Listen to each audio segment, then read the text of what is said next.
ಈಗ ಅವರಿಗೆ ಹೇಳಿಕೊಡಲು ಎಷ್ಟು ಚಂದ, ಎಷ್ಟು ರಮಣೀಯವಾಗಿರುತ್ತೆ, ಎಷ್ಟು ದೇವರ ಮಹಿಮೆ ಉಂಟಾಗುತ್ತೆ.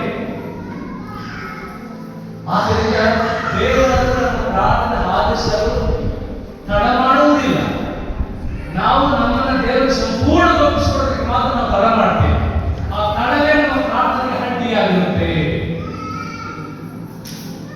ಇಲ್ಲಂದ್ರೆ ನಮ್ಮ ದೇವರ ಪ್ರಾರ್ಥನೆಗೆ ನಾವು ನೆಲೆಗೊಳ್ಳುವ ಸಮಯದಲ್ಲಿ ದೇವರು ನಮ್ಮ ನೋಡಿ ಕಂಡಿರ್ತಾರೆ. ನಾವೇನು ಸೃಷ್ಟಿ ಈ ಬರಗಾಲದ ಸಮಯದಲ್ಲಿ ಮಕ್ಕಳನ್ನೇ ತಿನ್ನುವಷ್ಟು ಬರಗಾಲ ಬರುತ್ತೆ ಅಂತ ಹೇಳಿ ಆ ರಾಜ ಬಟ್ಟೆಯನ್ನೆಲ್ಲ ಹರಿದು ಹಾಕಿ ಗೋಡೆ ತಕ್ಕಂತ ಸುತ್ತಕೊಳ್ತಕ್ಕಂಥ ಸನ್ನಿವೇಶದಲ್ಲಿ ಒಂದು ಬರಗಾಲದ ಉದಾಹರಣೆ ಹೇಳ್ತಾರೆ. ಅಷ್ಟೊಂದು ಘೋರವಾದ ಬರಗಾಲ ಬಂದರೆ ಇಲ್ಲಿ ಆ ಬರಗಾಲದ ಜನರು ನಡುಗಿಸ್ತಾ ಇದ್ದಾರೆ. ಆ ಕುದುರೆಗಳಿಗೆ ಮತ್ತೆ ಏಸುಗಳಿಗೆ ಹುಲ್ಲದೆ ಈಗ ಕಾರ್ಮೆಲ್ ಬೆಟ್ಟಕ್ಕೆ ಹೋಗಿ ಅಲ್ಲಿ ದೊಡ್ಡದಾದ ಬಣ್ಣವನ್ನು ತೋಡಿ ಸುತ್ತು ನೀರನ್ನು ಹಾಕಿ ಮತ್ತೆಲ್ಲ ಸೌದೆ ಅದರ ಮೇಲೆ ಕರುವನ್ನು ಇಟ್ಟು ದೇವರಿಗೆ ಕೇಳ್ಕೊಂಡ ಯಾರ ದೇವರು ಒಂದು ವೇಳೆ ಮಾದೇವಕ್ಕೆ ದೇವರಾಗಿ ಬೆಂಕಿ ಕೊಡುವುದು ನೋಡೋಣ, ಇಲ್ಲ ನನ್ನ ದೇವರು ನೋಡೋಣಕ್ಕಾಗಿ ವರ್ತಮಾನ ಹೋಗುತ್ತೆ. ಯಜಮಾನ ಹೇಳ್ತಾರೆ ಅಷ್ಟೇ ಈಗ ನನ್ನ ಹಿರಿಯ ಹಿರಿಯರನ್ನು ಕೊಲ್ಲಬಹುದು, ಎಲ್ಲ ಜನರನ್ನು ಏನ್ ಮಾಡ್ಬೋದು, ಸತ್ಯವನ್ನು ಸಾಯಿಸಬಹುದು ಎಂಬುದಾಗಿ ಆ ಯಜಮಾನರು ತೀರ್ಮಾನ ಮಾಡಿಕೊಳ್ತಾಳೆ. ಎಲೆಯರಿಗೆ ಧೈರ್ಯ, ಯಾವ ಎಲೆ ಪ್ರಾಣ ಪಡಿಸಿಕೊಂಡು ಓಡ್ತಾ ಇತ್ತು, ಈಗ ಆ ಎಲೆಯನ್ನು ಬಟ್ಟೆಯಲ್ಲಿ ಹೊಟ್ಟುಕೊಂಡು ಕೆಲವೊಂದು ಕೋಲನ್ನು ಕೈಯಿಟ್ಟುಕೊಂಡು ನಡ್ಕೊಂಡು ಬರ್ತಾ ಇದ್ದಾರೆ. ಯಜಮಾನ ಹೇಳ್ತಾ ಇದ್ದಾರೆ, ಅಗೋ ನಿನ್ನ ಪ್ರವಾದಿ ಬರ್ತಾ ಇದ್ದಾರೆ, ಹಳೆಯ ಪ್ರವಾದಿ. ನಾನು ಇವತ್ತು ಅವರನ್ನ ಸಾಯಿಸುವ ಸಮಯದಿಂದಾಗಿ ಯಜಮಾನರು ಹೇಳ್ತಾ ಇದ್ದಾರೆ, ಜನ್ಮ ಕೊಡ್ತಾ ಇದ್ದಾರೆ, ಹೇಗೆ ಆಗ್ತಾ ಇದ್ದಾರೆ. ಎಲೆಯ ಬಣ್ಣ ಕೂತ್ಕೊಂಡ ಈಗ ಮಾಡಿ ಈಗ ಎಲ್ಲಿಗೆ ಹೇಳ್ತಾನೆ, ನೋಡಪ್ಪ ಈಗ ನಿಮ್ಮವರು ಬಾಲ್ಯದ ಪ್ರವಾದಿಗಳು ಹೆಚ್ಚು ಮಂದಿ ಇರುವುದರಿಂದ ಮೊದಲು ನೀವು ಈ ಕಾರ್ಯವನ್ನು ಪ್ರಾರಂಭ ಏನ್ ಮಾಡಬೇಕು, ಆ ದೇವರಿಗೆ ಪ್ರಾರ್ಥನೆ ಮಾಡಿ ಕೂಗಿ ಬಂದು ಬೆಂಕಿ ಉತ್ತರ ಕೊಡ್ತಾರೆ. ನಾನು ಯಾರು ಬೇಡ ಸ್ವಾಮಿ, ನಾನು ಪ್ರಾರ್ಥನೆ ಉತ್ತರ ಬೇಕಾದ್ರೆ ಖಂಡಿತವಾದ ಉತ್ತರ ಅಪೇಕ್ಷೆ ಪಡೋದಕ್ಕೆ ಇಲ್ಲ. ಈಗ ಆ 400 ಮಂದಿ ಹೆಚ್ಚಾಗಿ ಪ್ರವಾದಿಗಳು ಬಟ್ಟೆಯನ್ನು ಬಿಚ್ಚಿಕೊಂಡು ಕಟ್ಟೆಯನ್ನು ಕೈ ಹಿಡಿದುಕೊಂಡು ಪ್ರಾರಂಭ ಮಾಡಿ ಕರುವನ್ನು ಮೇಲೆ ಇಟ್ಟಿದ್ದಾರೆ, ಕಿರುಚಲಿಕ್ಕೆ ಪ್ರಾರಂಭ ಮಾಡಿ ಓಡಾಡ್ತಾ ಇದ್ದಾರೆ. ಎಲ್ಲಿಯವರೆಗೆ? ಬೆಳಿಗ್ಗೆನಿಂದ ಹಿಡಿದು ಮಧ್ಯಾಹ್ನದವರೆಗೆ ಕೊಡ್ತಾ ಇದ್ದಾರೆ. ಆ ಮುಂದೆ ಸುಸ್ತಾಗ್ತಾ ಇದ್ದಾರೆ. ಏನಂತ? ಬಾಲ್ದೇವತೆ ಬಂದು ಬೆಂಕಿಯನ್ನು ಹತ್ತಿಸಿಕೊಂಡು ಎಂಬುದಾಗಿ ಕೂಗಾಡ್ತಾರೆ. ಮಧ್ಯಾಹ್ನದವರೆಗೂ ಯಾವ ಶಬ್ದವೂ ಅವರು ಕೇಳಲಿಲ್ಲ. ಯಾವ ವಾಣಿಯಲ್ಲಿ ಆಕಾಶದ ಕೆಳಗಡೆ ಕೇಳಿಸಿಲ್ಲ. ಇಲ್ಲಿವರೆಗೂ ಮಧ್ಯಾಹ್ನ ಅವರು ಗಟ್ಟಿಯನ್ನು ಹೊಡೆದುಕೊಂಡು ಕರೆಕ್ಟ್ ಸುರಿದುಕೊಂಡು ಅಲ್ಲಲ್ಲಿ ಒಬ್ಬೊಬ್ಬರು ಬೀಳ್ತಾ ಇದ್ದಾರೆ. ಆದ್ರೆ ಆ ದೇವರಿಗೆ ನಿಜವಾದ ದೇವರಲ್ಲಿ ಅಂತ ಎಲ್ಲರಿಗೂ ಗೊತ್ತಿತ್ತು. ಆ ಈ ಪ್ರವಾದಿಗಳು ಗೊತ್ತಿದ್ರು ಕೂಡ ಪ್ರಾಣಿಗೆ ಭಯಪಟ್ಟು ಅಲ್ಲಿ ಕಾರ್ಯವನ್ನು ಮಾಡ್ತಾ ಇದ್ದಾರೆ. ಒಬ್ಬೊಬ್ಬರು ಬೀಳ್ತಾ ಇದ್ದಾರೆ. ಈಗ ನೋಡಿ ಎಲಿಯ ಎಷ್ಟು ಧೈರ್ಯವಂತ ಎಂಬುದಾಗಿಲ್ಲ.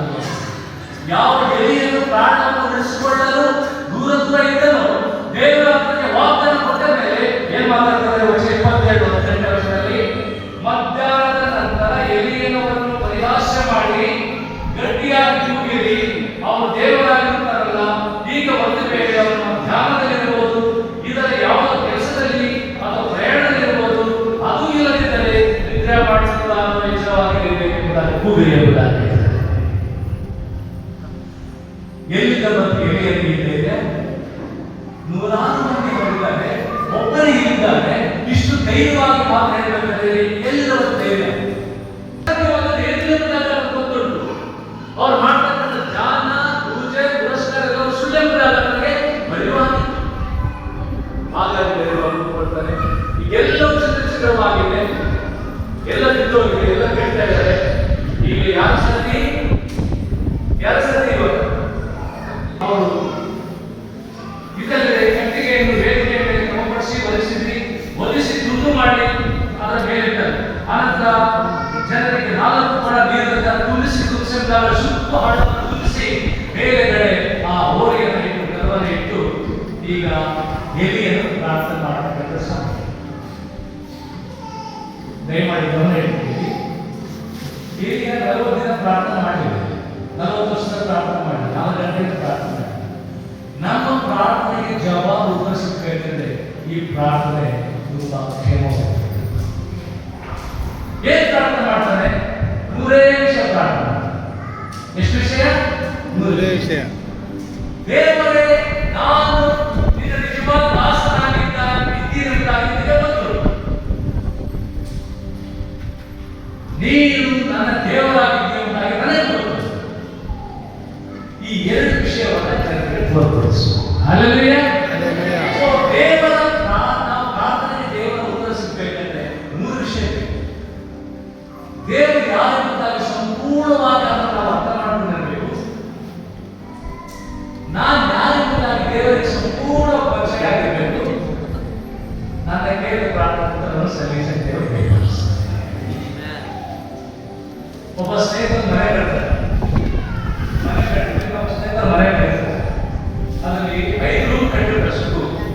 ಆರು ಮುಗಿಸ್ಬಿಟ್ಟು ಆ ಸ್ನೇಹಿತರು ಮಾಡ್ತಾರೆ, ನೋಡಿ ಫ್ರೆಂಡ್, ಅದು ನಂದು ಅಡುಗೆ ಮನೆ, ಇದು ನಮ್ಮ 1 ಬೆಡ್ರೂಮ್, 2ನೇ ಬೆಡ್ರೂಮ್, ಇದು ನಮ್ಮ ಸ್ಟೋರ್ ರೂಮ್ ಎಲ್ಲ ಪರಿಚಯ ಮಾಡ್ಕೊಡ್ಬೇಕಲ್ಲ. ಸ್ನೇಹಿತರಿಗೆ ಮನೆ ಸರಿಯಾಗಿ ಕೊಡಿಸ್ತಾರೆ ಅಲ್ವಾ? ಅವಾಗ ಸ್ನೇಹಿತ ನೋಡಪ್ಪ, ಇದರಲ್ಲೇ ಅಡುಗೆ ಮಾಡ್ತಾರೆ. ಇದು ಇನ್ನೊಂದು ಮನೆ, ಇದು ಸ್ಟೋರ್ ರೂಮ್, ಇದು 1ನೇ ಬೆಡ್ರೂಮ್, ಇದು 2ನೇ ಬೆಡ್ರೂಮ್, ಇದು ನಮ್ಮ ಒಂದು ಬೇರೆ ಬೇರೆ ವಿಷಯಗಳಲ್ಲಿ ಒಂದು ವಸ್ತುಗಳು ಮುಂದ್ಕೊಳ್ತಕ್ಕಂಥದ್ದು.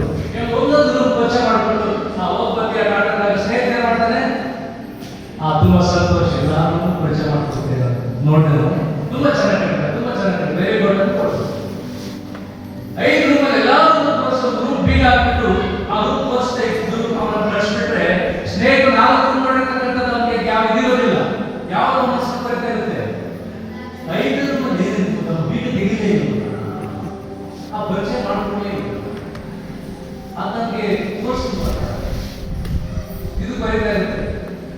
ಪ್ರಿಯರೇ, ದೇವರ ಮುಂದೆ ನಾವು ದೇವರ ಈ ದೇಹದಿಂದ ಆಲಯವಾಗಿದೆ, ನಾನು ಹೃದಯ ಗರ್ಭಗುಡಿಯಾಗಿದೆ, ಈ ದೇಹಕ್ಕೆ ಶಿರಸಾಗಿದೆ ಅಂತ ಹೇಳಿದ್ಮೇಲೆ ಇಡೀ ದೇಹ ನಾನು ಸಂಪೂರ್ಣವಾಗಿ ಪರಿಚಯಿಸಿಕೊಟ್ಟಿರ್ಬೇಕು. ಯಾವ ಕೊಠಡಿಗಳು?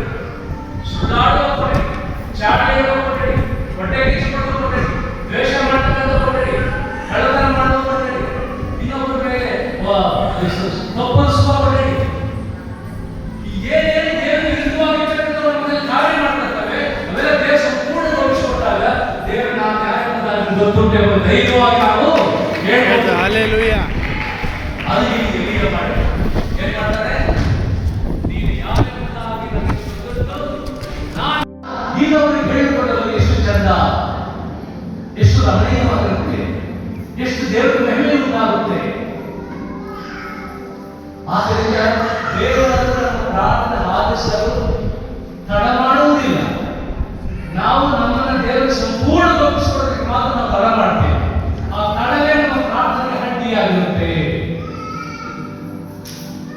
ಇಲ್ಲಂದ್ರೆ ನಮ್ಮ ಸತ್ಯಗಳಲ್ಲಿ ನಮಗೆ 3 ಜನ ಗಂಡು ಮಕ್ಕಳಿದ್ದಾರೆ, ಮದುವೆ ಆಗಿದೆ, 3 ಜನಕ್ಕೂ 2 ಮಕ್ಕಳು ಇದ್ದಾರೆ. ಕುಟುಂಬ ಬೆಳೆದು ಮನೆಯಲ್ಲಿ 15 ಜನ ಮಕ್ಕಳು ನಾವೆಲ್ಲ ಸೇರಿ ಒಂದೇ ಮನೆಯಲ್ಲ ವಾಸ ಮಾಡ್ಕೊಂಡಿದ್ದಾರೆ. ದೇವರ ಕೃಪೆಯಿಂದ, ದೇವರ ಸ್ತೋತ್ರವಾಗಿ ನಮ್ಮ ಸತ್ಯಮಣಿಯವರಿಗೆ ಹೋದ ವರ್ಷ ಮೇ ತಿಂಗಳಲ್ಲಿ ನಾವು ಹುಟ್ಟೆ ವಿದ್ಯಾರ್ಥಿ ಸೇವೆ ಇರ್ತೀವಿ.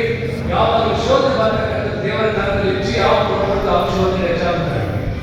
ಸೊ ನಮ್ಮ ಸತ್ಯಮಣಿಗೆ ಒಂದು ಹುಷಾರಾಗುತ್ತೆ. ವಿಚಿತ್ರವಾದ ಒಂದು ಕಾಯಿಲೆಯಲ್ಲಿ ಒಂದೇ ರಾತ್ರಿ ಅವ್ರು ಬೆಂಗಳೂರಿಗೆ ತೆಗೆದುಕೊಂಡು ಹೋಗಿದ್ದಾರೆ. ನಾನು ಹುಬ್ಳಿಯಲ್ಲಿ ಇದ್ದೀನಿ. ಕೇಳ್ತಾ ಇದ್ದೀರಾ? ಹುಬ್ಳಿಯಲ್ಲಿದ್ದಾಗ ವರ್ತಮಾನ ಬರುತ್ತೆ. ಹಾಸ್ಪಿಟಲ್ ಆಗಿ ನಾನು ಹುಬ್ಳಿಯಲ್ಲಿ ಪ್ರಯಾಣ ಮಾಡಿಕೊಂಡು ಹಾಸ್ಪಿಟಲ್ ನೋಡಿದ್ದೀನಿ. ಹಾಗೆ ಜ್ಞಾಪಕ ಶಕ್ತಿ ಇಲ್ಲ, ಕೈಕಾಲು ಆಡಿಸ್ತಾ ಇಲ್ಲ, ಡಾಕ್ಟರ್ ನಾವು ಗ್ಯಾರಂಟಿ ಮಾಡೋಕ್ಕಾಗಲ್ಲ.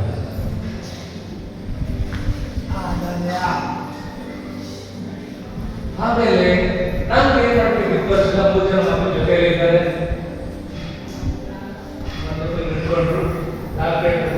ನಮ್ಮ ಹಾಸ್ಪಿಟಲ್ ಯಾವುದಿಲ್ಲ, ಅವ್ರ ಜ್ಞಾಪಕ ಶಕ್ತಿ ಕೂಡ ಇಲ್ಲ, ಏನು ಸ್ಪಂದಿಸ್ತಾ ಇಲ್ಲ.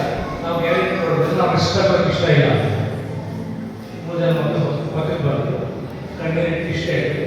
ಸ್ವಾಮಿ ಮಕ್ಕಳು ಇಬ್ಬರು ಸೇವೆಯಲ್ಲಿ ಇದ್ದಾರೆ.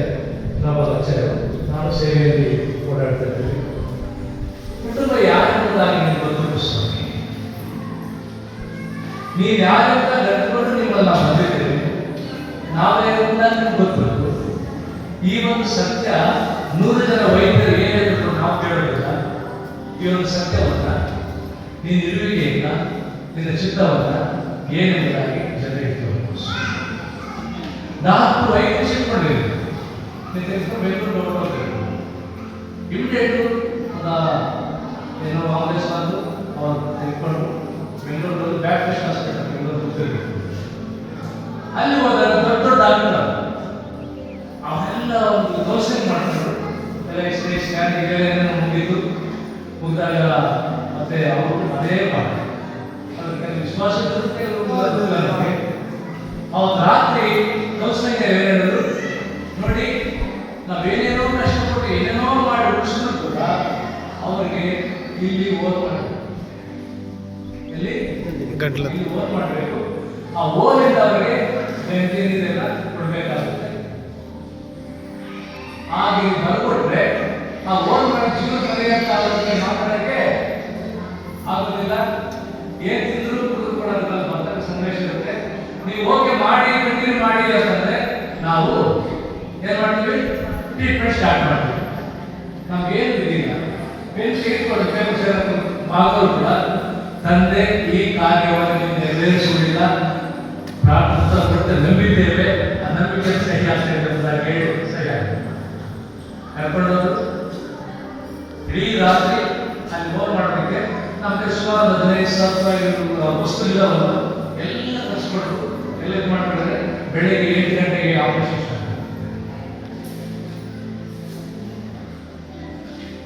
ನಾವು ಸೇವೆಗೆ ಬಂದು 41 ವರ್ಷ ಆಯಿತು.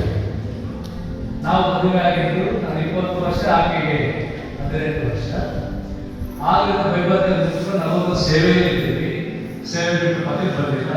ಮಳವಳ್ಳಿ ಗ್ರಾಮದಲ್ಲಿ 7 ಸಭೆಗಳನ್ನು ಕಟ್ಟಿದ್ದೀವಿ, ವೈಭವದಲ್ಲಿ ಮಾಡ್ತಾ ಇದ್ದೀವಿ, ಭಾಷಾಂತರ ಮಾಡ್ತಾ ಇದ್ದೀವಿ, ಎಲ್ಲ ಸೇವೆ ಮಾಡ್ತಾ ಇದ್ದೀವಿ. ದೇವರ ಪ್ರಶ್ನೆ ನಮಗೆ ಹೋಗ್ತಾ ಇಲ್ಲ. ಯಾಕೆ ಕೇಳ್ತಾ ಇಲ್ಲ? ಸ್ವಾಮಿ ಏನೋ ಅನರ್ಶಕ್ತಿಯಿಂದ ನಿಮ್ಮ ಶತ್ರು ಏನೋ ಮಾಡಿದ್ದಾರೆ, ಅವರನ್ನು ಸಂಹಾರ ಮಾಡಿ. ಎಷ್ಟೇ ಪ್ರಾರ್ಥನೆ, ಇದು ಬಿಟ್ಟು ಬೇರೆ ಪ್ರಾರ್ಥನೆ. ಅವರ ಶಕ್ತಿಯನ್ನು ಸಂಹಾರ ಮಾಡು, ನಿಜವಾದ ನಿಮ್ಮ ಸ್ವರೂಪ. ಬೆಳಿಗ್ಗೆ 8 ಗಂಟೆ ರೆಡಿಯಾಗಿ ಶುರುವಾಯಿತು. ಮತ್ತೆ ನಾನು ತೋರಿಸ್ತೀನಿ ಮಕ್ಕಳು ನಾನು ಕೂತ್ಕೊಂಡಿದ್ದೆ. 4 ಜನ ಡಾಕ್ಟರು ಹೋಗಿದ ತಕ್ಷಣ ಎಲ್ಲ ಕೈ ಕೊಡ್ತಾ ಇದೆ. ನಾವು ಕೇಳ್ಕೊಡ್ತಿದ್ದೆ ನಮ್ಮ ಇಲ್ಲಿ ಆಸಕ್ತಿ ಏನು ಆಗಬೇಕು, ಯಾಕೆ ಹೋಗ್ತದೆ ಬಿಡ ನಮ್ಮ ಮನೆಗೆ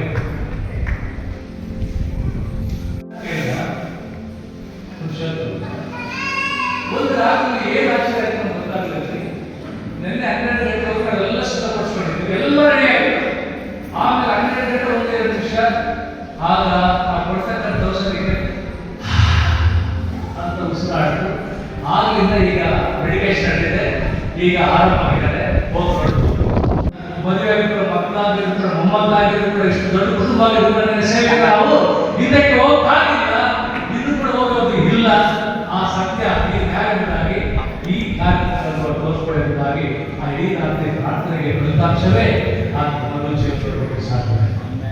ಆಮೇಲೆ 1 ವಾರ ಆಸ್ಪತ್ರೆಗಳು ಡಿಸ್ಚಾರ್ಜ್ ಮಾಡಿ ಮನೆಯಲ್ಲಿದ್ದಾರೆ.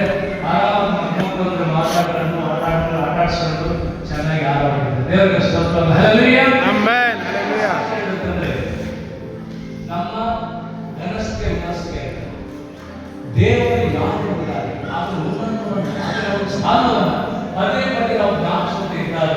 ಆದರೆ ಕಾರ್ಯಕ್ರಮವನ್ನು ಮೂಲಕ ನೆರವೇರಿಸಿ ಬೇರೆ ಜನರಿಗೆ ಸಾಕ್ಷಿ ಪಡಿಸಲು ಸಾಧ್ಯವಾಗುತ್ತದೆ. ಅದೇ ದೇವರು ಪ್ರತಿಯೊಂದು ಕುಟುಂಬದ ಕಾರ್ಯ ಮಾಡಿ ಪ್ರತಿಯೊಬ್ಬರು ದೇವರ ಸಹಾಯ ಪ್ರತಿ ಕುಟುಂಬದಲ್ಲಿ ಆ ಕೃಪೆ ತೋರ್ಪಡಿಸಿ ಅದನ್ನು ಆಶೀರ್ವಾದ ಅಲ್ಲೆಲ್ಲ